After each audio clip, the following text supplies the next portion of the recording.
ito yung aming beach. So, ayan, low tide siya. So, hindi siya beach totally na buhangin, mabato siya. Mabato. So, ayan.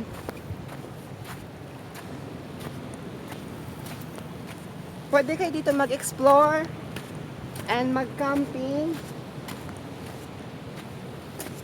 So, bibisitahin ko yung aking kaharian dito sa Encantadia. Dati dito ako nakatira nung may buntot pa ako. Dahan-dahan lang kasi baka mahulog yung cellphone. So, ayun guys. Ay, putik. Madulas. So, ayun guys. Ayan, may kuweba siya. Kaso ang dulas. Baka hindi ko kaya.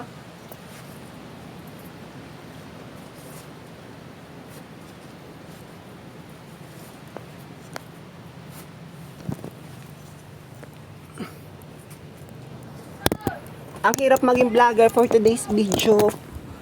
Umakyat ako kasi baka mahulog ako, may tubig oh. Mahulog yung phone ko.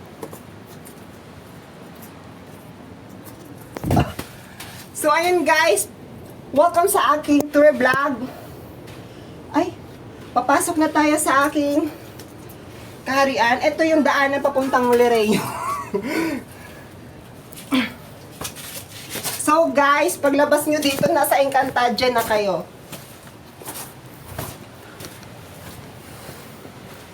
So watch and learn.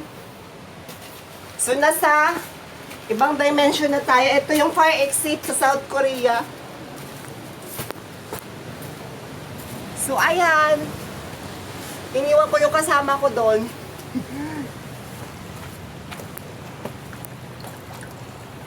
So ito guys,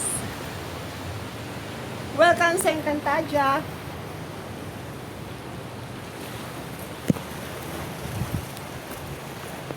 Hanggang gagalaw. Ang hirap mag-vlog. Ito yung baba ng Ganggang Highland. Doon sa binabaan namin, ito yung tsura. So ayan, Pacific Ocean siya. Tapos pwede kayo maligo dito. Ha? Di ko man pinabasa. Baka matuklakan yun. Kasi madarlunuton. So ayan guys. Yan, pwede kayo maligo dyan. Malalim yan. Tapos ito, malapad yung bato na to.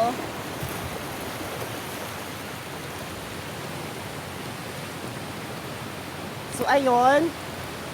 Umaalo na siya, ibig sabihin lumalalim na yung tubig, kaya kailangan na namin umalis. Kasi pataog na. Ito muna ang ating explore ngayon, yung fire exit papuntang South Korea. Aray ko. Doon na kita maagi, bibi. So, papasok na tayo ngayon sa fire exit ulit.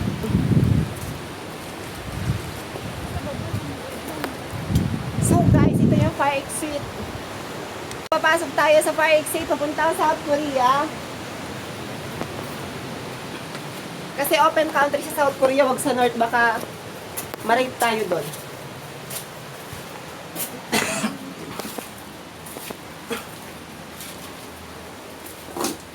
So, ayan, ang hirap pag-vlog. So, makikita nyo guys, may kwento yung kuweba na to. Sabi ng matatanda noon, ng mga panahon ng Hapon, ito daw ay totoo talaga na engkantado. So, halal, bibi! Kuha ang cellphone! So, dito na muna nagtatapos ang ating vlog. Palabas na tayo po, fire exit na, oh.